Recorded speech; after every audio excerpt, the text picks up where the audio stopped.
का प्रतिष्ठित school don Bosco school, जो कि एफिलिएटेड है सीबीएसई से, जहां 10+2 तक के बच्चों को उच्चतम शिक्षा प्राप्त करते हैं। आपको बता दें, बीवी पाकर दरभंगा में कई वर्षों से प्रतिष्ठित स्कूल डॉन बॉस्को स्कूल में नए सत्र में आरंभ है। अपने बच्चों के भविष्य को करें उज्जवल, स्मार्ट बनाएं और बेहतर बनाएं। दरभंगा का प्रतिष्ठित स्कूल डॉन बॉस्को स्कूल, जो कि आपके बच्चों के फ्यूचर को बनाता है।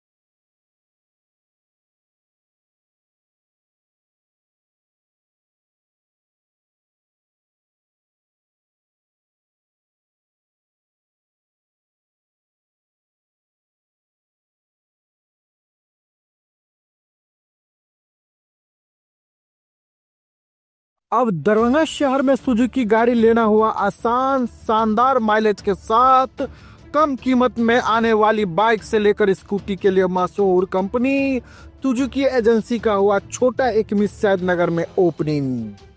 जी हाँ, जापान की मशहूर कंपनी सुजुकी अब दरभंगा के लोगों के लिए किफायती दर पर बेहतरीन गाड़ी उपलब्ध करवा रही है, जहां आप भी अब बेहतरीन माइलेज के साथ नया टेक्नोलॉजी वाला बाइक और स्कूटी ले सकते हैं। खासकर कम तेल में ज्यादा माइलेज देने वाली प्रसिद्ध गाड़ी एजेंसी के ओपनिंग के शुभ अवसर पर अभी कंपनी के द्वारा विशेष ऑफर के तहत आप कम कीमत में पा सकते हैं। पता की बात करो तो तेज श्री सुजुकी 2 व्हीलर शोरूम, छोटी एक सैद नगर। सुजुकी का भी अपना स्लोगन है और हम एज ए डीलर भी कमिट करते हैं लोगों से कि Suzuki sales, service and spare सबों में अव्वल है, रहेगा और किसी भी तरह की असुविधा कस्टमर को नहीं होगी। कस्टमर सेटिस्फैक्शन हमारा मोटो है, एज ए डीलर कमिट कर रहे हैं। और ये सुजुकी का तो अपना ब्रांड है, जो विश्व में एक विश्वसनीय नाम है, जो किसी से को बताने की जरूरत नहीं कि सुजुकी क्या है। बेनीपट्टी थाना क्षेत्र के धनौजा गांव के हरिमोहन झा हत्याकांड के नामजद 2 फरार मुख्य अभियुक्त हैप्पी मिश्रा उर्फ अभिषेक मिश्रा व विक्रांत मिश्रा उर्फ बॉबी लगभग 6 महीने की मशक्कत के बाद पुलिस के हत्थे चढ़ गया, जिसे गहन पूछताछ के बाद बुधवार को जेल भेज दिया है। इस संबंध में बेनीपट्टी थाना प्रांगण में बेनीपट्टी के अनुमंडल पुलिस पदाधिकारी निशिकांत भारती ने बताया कि पूछताछ में उक्त दोनों आरोपियों ने हरिमोहन झा हत्याकांड में अपनी संलिप्तता स्वीकारी है। हैप्पी मिश्रा एवं बॉबी मिश्रा ने पुलिस को बताया है कि इस कांड में हरिमोहन झा को गोली मारने के लिए वरुण राय ने हथियार उपलब्ध कराया था, जो कि इसी थाना क्षेत्र के उच्चैठ गांव का है। 21 अक्टूबर की रात वरुण राय के द्वारा दिए गए हथियार से ही उन लोगों ने हरिमोहन झा की हत्या गोली मारकर धनौजा गांव के चौक पर कर दी थी। घटना के पीछे की वजह को लेकर डीएसपी ने बताया कि दोनों अभियुक्त शराब कारोबार से जुड़े थे, जो कि इनके सिंडिकेट को मृतक हरिमोहन झा से परेशानी हो रही थी।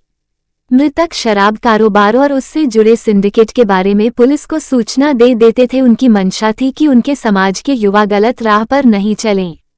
डीएसपी ने ये भी बताया है कि नेपाल का शराब माफिया मनोज यादव के साथ हत्यारोपी हैप्पी मिश्रा एवं बॉबी मिश्रा शराब कारोबार के सिंडिकेट से जुड़ा हुआ था। उक्त दोनों हत्यारोपी की गिरफ्तारी पुलिस के द्वारा इसी थाना क्षेत्र के बसेट के पास से किए जाने की बात बताते हुए डीएसपी ने कहा कि हैप्पी मिश्रा एवं बॉबी मिश्रा पर इससे पूर्व भी बेनीपट्टी सहित विभिन्न थानों में कई संगीन आपराधिक कांड दर्ज है और ये दोनों पुलिस की ओर से 25,000 रुपये का इनामी अपराधी घोषित था। डीएसपी भारती ने बताया कि पुलिस हरिमोहन हत्याकांड में फरार प्राथमिकी मुख्य आरोपी शराब कारोबारी मनोज यादव एवं वरुण राय की भी गिरफ्तारी के लिए उसके संभावित ठिकानों पर छापामारी कर रही है। जानकारी के लिए बता दें कि धनौजा गांव के ठेकेदार हरिमोहन झा उर्फ हरि की हत्या अपराधियों ने विगत 21 अक्टूबर की रात गांव के चौक पर घर से मोबाइल के माध्यम से बुलाकर कई गोलियां मारकर कर दी थी। हत्याकांड के बाद मृतक के पुत्र ने थाना में 4 ज्ञात एक मोबाइल धारक एवं 5-7 अज्ञात अपराधियों के खिलाफ में हत्या की प्राथमिकी कांड संख्या 246/24 के तहत दर्ज कराई। इधर इस जघन्य हत्याकांड में पुलिस इससे पूर्व 3 प्राथमिकी एवं 3 अप्राथमिकी अभियुक्तों सहित कुल 6 आरोपियों को गिरफ्तार कर जेल भेज चुकी है। इस मौके पर बेनीपट्टी के थानाध्यक्ष इंस्पेक्टर शिव शरण साह सहित अन्य पुलिसकर्मी उपस्थित थे। सर, धनौजा गांव के ठेकेदार हरिमोहन झा हत्याकांड में जो कांड बहुचर्चित रहा है, उसमें मुख्य नामजद 2 अपराधी के पकड़ाने की बात बताई जा रही है। धनौजा कांड संख्या 246/24 में जो मुख्य अभियुक्त हैं बॉबी मिश्रा उर्फ विक्रांत मिश्रा पिता श्री भाग्य नारायण मिश्रा और दूसरे अभियुक्त हैं हैप्पी मिश्रा उर्फ अभिषेक मिश्रा पिता रतीश चंद्र मिश्रा। इन दोनों की गिरफ्तारी जो है बेनीपट्टी थाना के पुलिस के द्वारा बसैठा की जगह से किया गया है और इन दोनों ने अपना जो संलिप्तता है वो कांड में स्वीकार किया है। इन दोनों ने जो हथियार बरामद किया था वो वरुण राय, जो कि वो भी एक शराब कारोबारी था, उसी से हथियार बरामद किया था और उसके बाद हैप्पी मिश्रा और बॉबी मिश्रा ने जाके घटना को अंजाम दिया था। और ये भी बताना चाहूँगा कि दोनों लोग जो हैं 25,000 रुपये के इनाम थे। अच्छा, ये हैप्पी मिश्रा और विक्रांत मिश्रा और बॉबी मिश्रा उर्फ विक्रांत मिश्रा और हैप्पी मिश्रा उर्फ अभिषेक मिश्रा दोनों 25,000 रुपये के इनाम थे। तो इस कांड में वरुण की भी संलिप्तता आई है क्या? जी, वरुण की भी संलिप्तता आई है। बाकी हम लोग जो है टेक्निकल एविडेंसेस से उसको मैच करेंगे और उसकी भी गिरफ्तारी सुनिश्चित की जाएगी। घटना के मूल कारण क्या है? घटना का मूल कारण है कि ये लोग जो भी सिंडिकेट थे, इन लोगों को उनसे हरिमोहन झा जो हैं व्यक्ति, इनसे परेशानी होती थी। इसी कारण इन लोगों ने मिल के कैसी परेशानी सर? परेशानी इस प्रकार से कि जो भी सूचना है वो पुलिस को इन्फॉर्मेशन देते थे और सामाजिक रूप से भी वो नहीं चाहते थे कि ये लोग जो भी कारोबार करते थे वो उससे समाज पे भी असर पड़ता था। वो सामाजिक तौर पे भी नहीं चाहते थे कि ये सारे कारोबारी ये लोग करें, जो कि ये लोग उसी गांव के नवयुवक थे। उनका सोचना था कि ये लोग अच्छे राह पे चले और हरिमोहन झा हमेशा इन लोगों को उत्प्रेरित करते थे कि आप सही राह पे चलिए, जिससे इन लोगों को समस्या होती थी। सर, इसका मुख्य जो सरगना है मनोज नेपाल, उसके बारे में कुछ बताया ये लोग कि नहीं? मनोज यादव, उनके बारे में इन लोगों ने बताया है कि ये भी उनके सिंडिकेट का मेंबर है। अभी हम लोग उसके सत्यापन और गिरफ्तारी पे काम कर रहे हैं। सर, एक लास्ट में पहले शुरुआत में कहा जा रहा था कि मुसरी घराड़ी से पकड़ा गया है इन लोगों को एसटीएफ के द्वारा, चर्चा थी ऐसी। बसैठा से पुलिस ने पकड़ी बेनीपट्टी। ठीक। प्रधानमंत्री नरेंद्र मोदी बिहार के अत्याधुनिक एलपीजी प्लांट का करेंगे शिलान्यास। क्षेत्रीय ऊर्जा सुरक्षा को सुदृढ़ करने और निरंतर विकास को प्रोत्साहित करने की सरकार की प्रतिबद्धता के अनुरूप प्रधानमंत्री नरेंद्र मोदी के कर कमलों द्वारा बिहार के गोपालगंज जिले के हथुआ में 24 अप्रैल को रेल अनलोडिंग सुविधा से सुसज्जित अत्याधुनिक एलपीजी प्लांट का शिलान्यास किया जाएगा। उक्त बातें गेहूमी स्थित बीपीसीएल गैस क्षेत्र कार्यालय में आयोजित प्रेस वार्ता को संबोधित करते हुए पेट्रोलियम एवं प्राकृतिक गैस मंत्रालय डिप्टी डायरेक्टर जनरल डीके ओझा ने कही। इस अवसर पर बीपीसीएल के कार्यकारी निदेशक एस अब्बास अख्तर व बीपीसीएल के डीजीएम सौरभ जैन ने भी प्रेस वार्ता को संबोधित किया। उन्होंने इस परियोजना की मुख्य विशेषताएं बताते हुए कहा कि 340.15 करोड़ की लागत से विकसित होने वाली इस महत्वाकांक्षी परियोजना को 31 मार्च 2027 तक पूर्ण करने का लक्ष्य निर्धारित किया गया है। यह अत्याधुनिक एलपीजी बॉटलिंग प्लांट प्रतिवर्ष 180,000 मीट्रिक टन TMTPA की क्षमता से सुसज्जित होगा। इस अत्याधुनिक अवसंरचना इंफ्रास्ट्रक्चर से युक्त प्लांट में एलपीजी की बेहतर प्राप्ति एवं भंडारण के लिए रेलवे अनलोडिंग साइडिंग, सुरक्षित भंडारण हेतु माउंटेड स्टोरेज वेसल MSV तथा सुव्यवस्थित संचालन के लिए 2x24 स्टेशन इलेक्ट्रॉनिक कैरोसेल जैसी सुविधाएं उपलब्ध होंगी। ये परियोजना उत्तर पश्चिम बिहार एवं उत्तर मध्य बिहार में एलपीजी की बढ़ती मांग को पूरा करने में सक्षम होगी। इस परियोजना के निर्माण चरण के दौरान अनुमानित 1.2 लाख मानव दिवस रोजगार के सृजन की संभावना है। परियोजना के पूर्ण होने पर यह विश्वसनीय और बेहतर एलपीजी आपूर्ति के माध्यम से स्थानीय आबादी की जीवन गुणवत्ता में उल्लेखनीय वृद्धि करेगी। भारत की अटूट विकास यात्रा की प्रतिबद्धता के अनुरूप ये परियोजना क्षेत्र में स्वच्छ ऊर्जा की आपूर्ति के साथ साथ सड़क परिवहन से संबंधित कार्बन उत्सर्जन को कम करने में महत्वपूर्ण भूमिका निभाएगी। साथ ही वाष्प पुनर्प्राप्ति प्रक्रिया वेपर रिकवरी प्रोसेस के माध्यम से कार्बन उत्सर्जन को घटाएगी और सालाना लगभग 11,000 metric ton CO2 greenhouse gas उत्सर्जन में कमी लाएगी, जो लगभग 5 लाख पेड़ लगाने के प्रभाव के बराबर है। यह अत्याधुनिक प्लांट घरेलू और व्यावसायिक उपयोग के लिए महत्वपूर्ण ईंधन के रूप में LPG की विश्वसनीय और निरंतर आपूर्ति सुनिश्चित करके क्षेत्र में ऊर्जा सुरक्षा को सुदृढ़ करेगा। कल 24 अप्रैल को माननीय प्रधानमंत्री जी हमारे मधुबनी क्षेत्र में आ रहे हैं और उस समय वो बहुत सारे विकास उन्मुख योजनाओं का शिलान्यास और राष्ट्र को समर्पण करेंगे।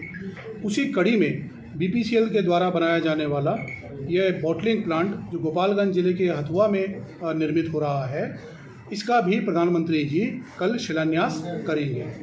यह बॉटलिंग प्लांट 340 करोड़ रुपए की लागत से बन रहा है, जो कि 31 मार्च 2027 तक पूरा होने का लक्ष्य निर्धारित किया गया है। इस अत्याधुनिक LPG बॉटलिंग प्लांट की खास विशेषता ये होगी कि इसमें स्टोरेज के लिए रेलवे लाइन का भी उपयोग किया जाएगा। इस इंफ्रास्ट्रक्चर से जो प्लांट होगा LPG की बेहतर प्राप्ति होगी, स्टोरेज होगा और स्टोरेज के भंडारण के लिए हम लोगों ने एक माउंटेड स्टोरेज वेसल और संचालन के लिए 2x24 स्टेशन इलेक्ट्रॉनिक कैरोसल का भी निर्माण इसमें किया जाएगा। इस बॉटलिंग प्लांट के बन जाने से मिथिलांचल और आसपास के ज़िलों में LPG की अवेलेबिलिटी और एक्सेसिबिलिटी दोनों पर बहुत ज़्यादा फर्क पड़ेगा और रोजगार के नए अवसर सृजित होंगे। कितने आदमी को रोजगार दिया जाए? 1.5 लाख इसमें लगभग 1.5 लाख मानव दिवस रोजगार का सृजन किया जाएगा। और इस पूरे जो बनेगा हमारा ये बॉटलिंग प्लांट, इसमें जो ट्रकों के माध्यम से अभी हम मंगाते हैं तो कार्बन डाइऑक्साइड के उत्सर्जन में भी कमी आएगी। लगभग 11,000 मीट्रिक टन कार्बन डाइऑक्साइड गैसों की इसमें कमी आने की संभावना है, जिनका को अगर हम पेड़ लगाने के हिसाब से मापदंड देखें तो लगभग 5 लाख पेड़ लगाने के बराबर यह मीट्रिक टन की जो ग्रीन हाउस गैसेस का उत्सर्जन कम कर देगा।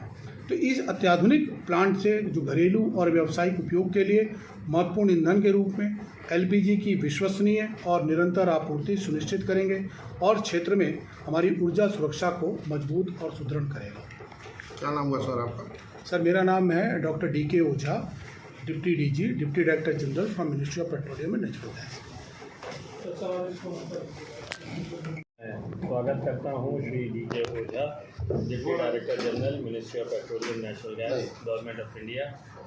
आज कल माननीय प्रधानमंत्री यहाँ आ रहे हैं और एक इवेंट करेंगे जिसमें काफ़ी डेवलपमेंट के जो प्रोजेक्ट्स हैं उनका शिलान्यास और उद्घाटन करेंगे। उसमें ऑल मिनिस्ट्री ऑफ पेट्रोलियम के भी प्रोजेक्ट हैं। ओझा जी आपको उन प्रोजेक्ट के बारे में बताएंगे और कैसे कैसे बिहार की जनता के लिए और बिहार के लिए इस प्रोजेक्ट का क्या महत्व है। ओझा जी एक बार आप किसी भी टेम्पो वाले से जो भराता है ना, भर के निकलेगा, आप मौके का पूछ लीजिएगा। सभी बोलता है, कभी बोला है इसलिए आप बोल रहे हैं सर। बहुत स्थिति खराब है सर। आप टेम्पो वाले से पूछ लीजिएगा सर। दो ही है ना, इसके कारण ये लोग उपयोग यहाँ ज़्यादा है, इसलिए लोग लेता है। कश्मीर नहीं देश के दिल पर आतंकी हमला है। डॉक्टर शून्य मुन्ना खान। पहलगाम कश्मीर में हुए आतंकवादी हमले के खिलाफ आज शाम 6 बजे नीम चौक से राम जानकी मंदिर होते हुए नाकाना 5 तक एक शांति कैंडल मार्च संविधान बचाओ लोकतंत्र बचाओ देश बचाओ अभियान के सौजन्य से निकलेगा। वही डॉक्टर मुन्ना खान ने कहा कि बीते दिनों पहलगाम के वासिरन में हुए आतंकी हमले से पूरा देश खमे डूब गया है। ये हमारे देश के इंटेलिजेंस की फेलियर को साबित करती है। आज तक जांच में कोई भी निष्कर्ष निकाल कर नहीं आया। लगातार कश्मीर के अंदर आतंकी हमले होते हैं जिससे हमारी सेना को काफी क्षति पहुंचती है। अब तो टूरिस्ट और सिविलियन को भी आतंकी नहीं छोड़ रहे हैं, उन मासूमों को भी अपनी दरिंदगी का निशाना बना रहे हैं। हाल की घटना इसका जीता जागता मिसाल पहलगाम के वासिरन की घटना है। आखिर ये आतंकी देश में आते कहां से हैं? कैंडल मार्च करके फिर सब लोग अपने घर को वापस चले जाएंगे मगर आतंकी पकड़ा नहीं जाएगा। मेरा केंद्र सरकार से सिर्फ एक मांग है कि आतंकी कहां से आए, आतंकी कौन थे, इसका पता लगाकर ऐसे आतंकवादियों को अभिलंब मिटाया जाए, वरना भविष्य में आतंकवादियों द्वारा ऐसे ही हमला पूरे देश में करने की साहस करेंगे। वक्त रहते आतंकवादियों पर अंकुश लगाना जरूरी है। इस कैंडल मार्च में नौशाद आलम, हुसैन खान सोनू, आसिफ हसनैन, मुशून्य अरमान, दस्तगीर अंसारी, मुशून्य कुद्दूस आदि के अलावा दर्जनों लोग मौजूद थे। मैं ये जानना चाहता हूँ कि पहलगाम में जबकि इतनी आर्मी वहाँ रहती है, मैं खुद वहाँ गया हूँ, तो आखिर इतनी बड़ी घटना हुई कैसे? ये सबसे बड़ी बात है कि लगातार ऐसी घटना ही हो रही है और केंद्र सरकार हम लोग को आश्वासन दे रहा है। अब ये सोच लीजिए कि जो आतंकवादी सिर्फ हमारे सेना को टारगेट करते थे, अब वो आम लोगों को टारगेट कर रहे हैं, आम जनता को टारगेट कर रहे हैं। जहाँ पर कश्मीरी रोडों के अब ये बोल रहे हैं जो जिनकी कमाई हो रही थी, अब वो पर्यटन खत्म हो गया। जो होटल बुक हुए थे वो सारे लोग कैंसिल कर रहे हैं। सरकार से सिर्फ एक ही मांग है, सिर्फ एक मांग कि वो आतंकवादी को इस देश से खत्म करे, बल्कि अब उनको सारी जनता उनके साथ खड़ी है।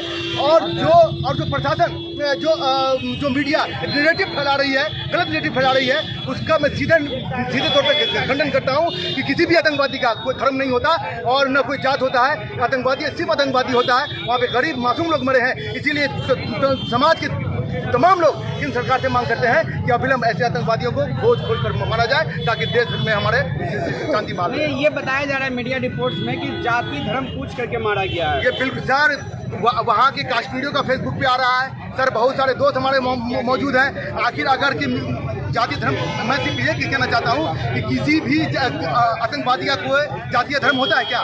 नहीं होता है। तो वहाँ पर कश्मीरी सबसे ज़्यादा अभी पर है, इसलिए कि इस कांड के बाद, हत्या के बाद वहाँ पर जो भी टूरिस्ट थे वो आधे से ज़्यादा खत्म हो गए। अब उनके पास कुछ महीने के बाद उनके पास कश्मीरियों को उनके साथ है। क्या कहिएगा कैंडल मार्च? संविधान बचाओ, लोकल बचाओ, देश बचाओ अभियान दरभंगा के तहत आज एक कैंडल मार्च 3 चौक से चलकर 5 नागा तक हम सारे लोग, जितने भी दरभंगा शहर के अमन पसंद सारे लोग इस कैंडल मार्च का हिस्सा है। जम्मू कश्मीर में पहलगाम में जो आतंकवादियों ने जो ऐसे निर्मल हत्या की कायरों की तरह, इसके खिलाफ हम लोग पूरी जोर मजम्मत करते हैं, पूरी घोर निंदा करते हैं। ये अफसोस की बात है, जो भी ऐसा मैं सरकार से मांग करता हूँ कि ऐसे लोग जो देश में इस तरह का आतंकवाद को बढ़ावा दे रहे हैं, वैसे लोगों का जो है किसी भी तरीके से उनकी खात्मा इस देश से होना चाहिए। हम लोग पूरी तरीके से हम लोग सारे लोग अमन पसंद लोग जितने भी लोग हैं इस कल के पहलगाम में हुए आतंकवादी हमला के खिलाफ हैं और मैं पुरजोर हम लोग उसकी मजम्मत करते हैं। और जो भी लोग इसमें उनकी हत्या हुई है, निर्मल हत्या हुई है, और जो भी इनमें उनके परिवार के साथ पूरी, और जो घायल उनके परिवार के साथ पूरे हम लोगों की जो संवेदना है, और पूरी संवेदना के साथ उनके साथ हम लोग पूरे खड़े हैं। और मैं सरकार से बार बार कहता हूँ, सिर्फ बोलने से 56 इंच का सीना नहीं, ऐसे आतंकवादियों को ढूंढ कर कोने कोने से मार कर खत्म करना चाहिए इस देश से, कि हम लोग स्वतंत्र तरीके से अपने पर्यटन स्थलों पर जाएं और देश के हर कोने को हम लोग फ्रीली हम लोग घूमने का काम करें। धन्यवाद। प्रशांत किशोर ने कश्मीर के पहलगाम में हुए आतंकी हमले की कड़ी निंदा की। बोले, कल की आतंकी घटना बेहद दुखद है। निहत्थे पर्यटकों को गोली मारने वाले आतंकवादियों के खिलाफ कड़ी कार्रवाई की जरूरत है। तारांकन पीके ने पीएम मोदी को दौरे से पहले पूछे तीखे सवाल। बिहार की जनता के पैसे पर क्यों रैली कर रहे हैं पीएम? उन्होंने बिहार को 1,25,000 करोड़ रुपए का पैकेज बिहार को भेजा तो कहां गया? भागलपुर जन सुराज के सूत्रधार प्रशांत किशोर जन सुराज उद्घोष यात्रा के तहत भागलपुर के 1 दिवसीय दौरे पर हैं। भागलपुर में प्रेस कॉन्फ्रेंस के दौरान प्रशांत किशोर ने कल जम्मू कश्मीर के पहलगाम में हुए आतंकी हमले पर दुख जताया और कहा कि पहलगाम की घटना बेहद दुखद और निंदनीय है। उन्होंने सरकार से निहत्थे पर्यटकों पर गोली चलाने वाले आतंकियों के खिलाफ सख्त कार्रवाई करने की मांग की। उन्होंने कहा कि कल की घटना से एक बात साफ है कि सिर्फ राजनीतिक नारे देकर आतंकवाद को खत्म नहीं किया जा सकता। आतंकवाद को खत्म करने के लिए लंबी लड़ाई की जरूरत है। इसके साथ ही प्रशांत किशोर ने कल पीएम नरेंद्र मोदी के मधुबनी दौरे पर हमला बोलते हुए कहा कि पीएम की रैली के लिए भीड़ बिहार की गरीब जनता के पैसे से जुटाई जा रही है। अगर भाजपा को रैली करनी है तो उन्हें अपनी पार्टी के खाते में पड़े करोड़ों रुपए खर्च करने चाहिए। उन्होंने कहा कि 2015 में मोदी जी ने आरा से बिहार के लिए 1,25,000 करोड़ के पैकेज का ऐलान किया था। जन सुराज का मीडिया के जरिए पीएम से एक ही सवाल है कि उन्होंने 2015 में किए गए ऐलान के मुताबिक 1,25,000 करोड़ भेजे या नहीं। अगर भेजे हैं तो बताएं वो 1.25 लाख करोड़ रुपए कहाँ गए। प्रशांत किशोर ने पीरपेंती और सुल्तानगंज में की जनसभा, कहा नीतीश कुमार भ्रष्टाचार के मुखिया हैं। प्रशांत किशोर ने पीरपेंती विधानसभा के लक्ष्मी नारायण स्कूल और सुल्तानगंज विधानसभा के शाहकुंड में हजारों की संख्या में उपस्थित लोगों की जनसभा को संबोधित किया। जनसभा को संबोधित करते हुए प्रशांत किशोर ने नीतीश कुमार पर बड़ा राजनीतिक हमला बोला और कहा कि नीतीश कुमार भ्रष्टाचार के मुखिया हैं। उन्होंने कहा कि बिहार में अधिकारी और नेता राशन कार्ड बनाने के लिए 2,000 और जमीन की रसीद कटाने के लिए 10,000 रुपये रिश्वत ले रहे हैं, जिससे आम लोग परेशान हैं।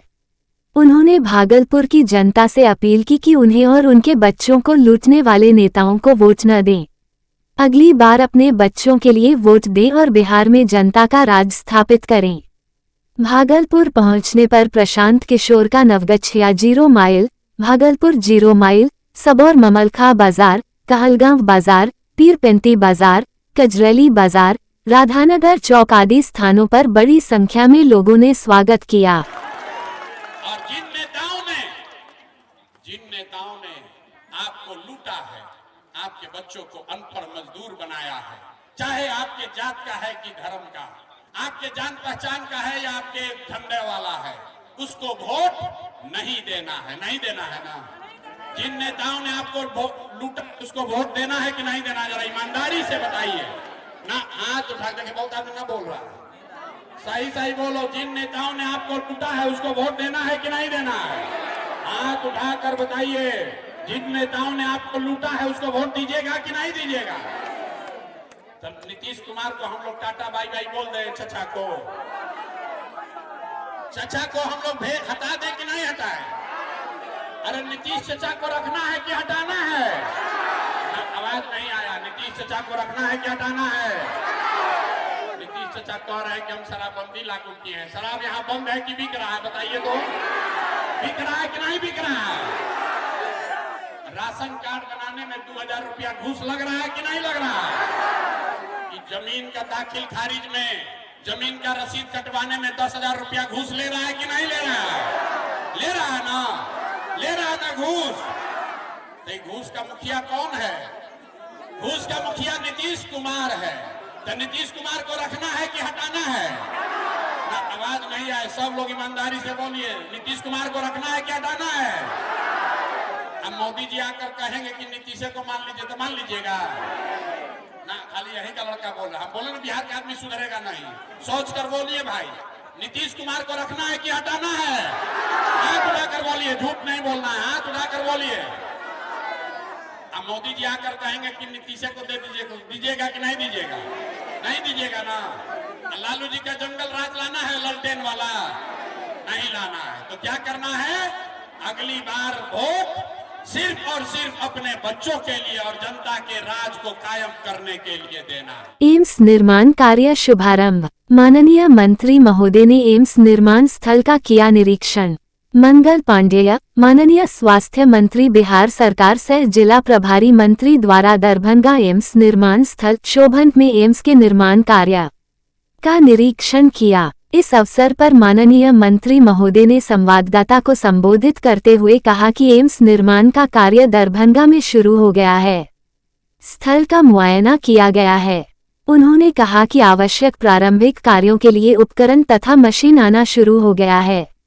साथ ही प्रारंभिक कार्य के लिए मटेरियल बालू, गिट्टी, मिट्टी भी गिरना शुरू हो गया है। उन्होंने कहा कि जब कोई बड़ा संस्थान का निर्माण होता है तो सबसे पहले चारदीवारी का कार्य शुरू होता है। एम्स का बाउंड्री का कार्य शुरू हो गया है। उन्होंने कहा कि आदरणीय माननीय प्रधानमंत्री एवं माननीय मुख्यमंत्री बिहार की उपस्थिति में भूमि पूजन का कार्य किया गया था। भूमि पूजन के उपरांत निर्माण कार्य का प्रारंभ हो गया है। उन्होंने कहा कि माननीय प्रधानमंत्री एवं माननीय मुख्यमंत्री जी का सपना था कि उत्तर बिहार में एम्स बने, जो आज से निर्माण कार्य अब शुरू हो गया है। उन्होंने कहा कि शीघ्र ही बाउंड्री के बाद एक विशाल भवन निर्माण कार्य शुरू होगा। आज शोभन स्थित एम्स निर्माण स्थल पर कई जेसीबी एवं मशीनों के द्वारा बड़े पैमाने पर कार्य शुभारंभ हो गया है। दरभंगा वासियों के लिए और संपूर्ण मिथिला वासियों के लिए बहुत अच्छी खबर है कि एम्स निर्माण का काम शुरू हो गया है। तारांकन। इस अवसर पर माननीय भू राजस्व और भूमि सुधार मंत्री श्री संजय सरावगी, माननीय समाज कल्याण मंत्री श्री मदन सहनी, माननीय सांसद श्री गोपालजी ठाकुर, माननीय विधायक हायाघाट श्री रामचंद्र शाह, जिलाधिकारी दरभंगा श्री राजीव रोशन आदि उपस्थित थे। हमारे माननीय दोनों बिहार सरकार के मंत्री श्री मदन सहनी जी, श्री संजय सरावगी जी, माननीय सांसद गोपाल जी ठाकुर जी, माननीय विधायक रामचंद्र जी, हमारे जिलाधिकारी महोदय राजीव बाबू, अन्य सभी लोग आज एम्स दरभंगा में जो निर्माण का कार्य शुरू हुआ है उस स्थल का मुआयना करने आए थे। और आप सब लोग भी देख रहे होंगे कि काम प्रारंभ हो गया है। यहाँ जो आवश्यक उपकरण मशीन प्रारंभिक कार्यों के लिए ज़रूरत है वो सभी मशीनें आनी शुरू हो गई, काम होना शुरू हो गया है। जो प्रारंभिक मटेरियल है, चाहे ईंटा हो, बालू हो, मिट्टी हो, ये सब सामान भी गिरने शुरू हो गए। तो एम्स के बाउंड्री बनाने का काम, चूँकि जब भी कोई इस प्रकार का भवन, अस्पताल, बड़ा संस्थान बनता है तो उसकी चारदीवारी करके फिर भवन निर्माण का काम किया जाता है। तो आदरणीय प्रधानमंत्री श्री नरेंद्र मोदी जी और माननीय मुख्यमंत्री श्री नीतीश कुमार जी की उपस्थिति में जो पहले यहाँ भूमि पूजन हुआ था वो अब कार्य रूप ले लिया है और निर्माण का कार्य प्रारंभ हो गया है। हम सब लोगों को बहुत प्रसन्नता है कि आदरणीय प्रधानमंत्री जी और माननीय मुख्यमंत्री जी का जो सपना था कि उत्तर बिहार में एम्स बनाया जाए, वह निर्माण अब शुरू हो गया है। और शीघ्र ही हम आगे आने वाले कुछ महीनों में देखेंगे कि बाउंड्री के साथ ही आगे जो मूल भवन बनना है वह मूल भवन का भी काम भारत की सरकार के द्वारा शुरू कराया जाएगा। तो दरभंगा वासियों के लिए और संपूर्ण मिथिलांचल वासियों के लिए ये बहुत अच्छी खबर है कि जिस काम की शुरुआत की हम सब लोग प्रतीक्षा में थे वो काम प्रारंभ हो गया। पहले ही सर बहुत डिले रहा है एम्स निर्माण में, तो कोई टाइम फ्रेम है क्या कि आने कब तक होगा? मुश्किल से 3 महीना पहले करीब ये सारा भूमि पूजन से लेके हर काम किया गया। तो उसके बाद जो प्रक्रिया होती है निविदा इत्यादि, सरकार के काम तो प्रक्रिया और व्यवस्था के तहत होते हैं। उन सभी प्रक्रियाओं को शीघ्र भारत की सरकार ने, स्वास्थ्य मंत्रालय ने पूर्ण कराया है। मैं आभार व्यक्त करना चाहता हूँ अपने स्वास्थ्य मंत्री जगत प्रकाश नड्डा जी का। मैं आभार व्यक्त करना चाहता हूँ माननीय प्रधानमंत्री जी का, माननीय मुख्यमंत्री जी का। इसी प्रयास और सहयोग से ये सब काम भी जल्दी हो रहा है और बहुत शीघ्र निर्माण का काम भी शुरू होगा। टाइम फ्रेम है सर इसका? टेंडर बीड होता है, उस बीड में समय दिया जाता है, तो वो होगा, उसमें सारे कागजातों में वो सारे विषय लिखे होंगे। सर एम्स निर्माण से पहले बिहार सरकार को अपनी तरफ से जो पूरा करके देना है, बाउंड्री वाल हो, बिजली हो, पानी हो, साथ ही सड़क। बाउंड्री वाल भारत की सरकार के द्वारा बनना है। हम लोगों के द्वारा जमीन देना था, हम लोगों ने 189 एकड़ जमीन दे दी। हम लोगों के द्वारा फोर लेन बनाना है, काम के लिए भी बिहार की सरकार काम कर रही है। जो सीवरेज का काम है उस काम का भी DPR वगैरह बन गया है। तो जो काम राज्य की सरकार को करना है वह काम राज्य की सरकार कर रही है और जो भारत की सरकार को करना है वो भारत की सरकार कर रही है। यही तो डबल इंजन की सरकार है। दोनों सरकारों को जो काम करने हैं, दोनों सरकारें बहुत गंभीरता के साथ अपने कार्य। मोदी सरकार आतंकवाद के खिलाफ जीरो टॉलरेंस की नीति पर अधिक है। मंगल पांडेय। स्वास्थ्य मंत्री मंगल पांडे ने बहादुरपुर विधानसभा के सलाहा गांव में लोगों को प्रधानमंत्री के कार्यक्रम में शामिल होने का निमंत्रण दिया। आज दिनांक 23 अप्रैल को बिहार सरकार के स्वास्थ्य मंत्री मंगल पांडे जी ने बहादुरपुर विधानसभा के हरिपटी पंचायत अंतर्गत सलाहा गांव में वरिष्ठ भाजपा नेता इंद्रकांत झा जी के निवास स्थान पर बहादुरपुर दक्षिणी मंडला अध्यक्ष संजय ठाकुर के अध्यक्षता में उपस्थित जनसमूह को संबोधित कर कल होने वाले प्रधानमंत्री नरेंद्र मोदी के विदेश्वर स्थान मधुबनी में आयोजित विशाल रैली में लोगों को शामिल होने के लिए आमंत्रण दिया। इस अवसर पर उपस्थित लोगों को संबोधित करते हुए बिहार सरकार के स्वास्थ्य मंत्री श्री मंगल पांडे ने सर्वप्रथम कहा कि हम सभी भाजपा कार्यकर्ताओं को पहलगाम, जम्मू कश्मीर में हुए आतंकी हमले से गहरा दुख हुआ है। निर्दोष लोगों पर किया गया ये कायराना हमला बेहद निंदनीय है। मोदी सरकार आतंकवाद के खिलाफ जीरो टॉलरेंस नीति पर अडिग है। दोषियों को किसी कीमत पर बख्शा नहीं जाएगा। मैंने कहा कि पहलगाम के आतंकी हमले में अपनों को खोने का दर्द हर भारतीय को है। इस दुख को शब्दों में व्यक्त नहीं किया जा सकता। उन्होंने सभी लोगों से कल प्रधानमंत्री नरेंद्र मोदी जी के मधुबनी में होने वाले ऐतिहासिक जनसभा में अधिक से अधिक संख्या में भाग लेने हेतु आमंत्रित किया। उन्होंने कहा कि संपूर्ण मिथिला के लिए यह खुशी की बात है कि प्रधानमंत्री जी कम समय में लगातार दूसरी बार मिथिला आकर लोगों को अनेकों सौगात देने का काम करेंगे। इस अवसर पर उन्होंने कहा कि आज से दरभंगा एम्स का काम भी प्रारंभ हो गया है। प्रधानमंत्री नरेंद्र मोदी जी के मार्गदर्शन में एवं बिहार के मुख्यमंत्री नीतीश कुमार के कुशल नेतृत्व में मिथिला सहित संपूर्ण बिहार में विकास के अनेकों कार्य किया जा रहे हैं। कार्यक्रम को संबोधित करते हुए दरभंगा के सांसद गोपाल जी ठाकुर ने कहा कि कल का दिन मिथिलावासियों के लिए ऐतिहासिक दिन होगा। उन्होंने कहा कि संपूर्ण मिथिला से लाखों लोग प्रधानमंत्री के कार्यक्रम में शामिल होने विदेश्वर स्थान जाएंगे। आज प्रधानमंत्री नरेंद्र मोदी के नेतृत्व में दरभंगा में विकास के अनेकों कार्य किया जा रहे हैं। दरभंगा एम्स का निर्माण भी आज प्रारंभ हो चुका है। दरभंगा अहमद बोले आंसर का निर्माण कार्य की प्रारंभ हो चुका है। दरभंगा हवाई अड्डे को अंतर्राष्ट्रीय हवाई अड्डा बनाने के लिए भी काम भी युद्ध स्तर पर चल रहा है। सभी प्रस्तावित रेलवे ब्रिज का निर्माण कार्य भी प्रारंभ है। पूर्व जिला उपाध्यक्ष ज्योति कृष्णा झा लवली के संचालन में हुए इस कार्यक्रम में बिहार सरकार के मंत्री हरीश सहनी, केवटी के विधायक डॉक्टर मुरारी मोहन झा, दरभंगा जिला अध्यक्ष प्रो शून्य आदित्य नारायण चौधरी मन्ना, निवर्तमान जिला अध्यक्ष जीवछ सहनी, जिला प्रभारी उमेश कुशवाहा, इंद्रकांत झा, मनीष झा, महिला मोर्चा की महामंत्री मीना झा, जिला उपाध्यक्ष राहुल पासवान, जिला मीडिया प्रभारी मुकुंद चौधरी, जिला सोशल मीडिया संयोजक भद्रकांत चौधरी गुलशन, प्रखंड 20 सूत्री सदस्य कल्पना झा, पैक्स अध्यक्ष सुनील कुंवर, अवधेश कुंवर, बहादुरपुर पूर्वी मंडल अध्यक्ष सुशील सिंह, दीपक मिश्रा, ओम प्रकाश ठाकुर, आशुतोष झा सहित अनेकों कार्यकर्ता उपस्थित थे। दिनांक 24 अप्रैल 2025 को माननीय प्रधानमंत्री महोदय के मधुबनी भ्रमण को लेकर सुरक्षा व्यवस्था के दृष्टिकोण से वरीय पुलिस अधीक्षक दरभंगा के नेतृत्व में रूट लाइन का भौतिक निरीक्षण किया गया एवं वाहन जांच, होटल, लॉज, ढाबा का सुरक्षा के दृष्टिकोण से जांच किया गया।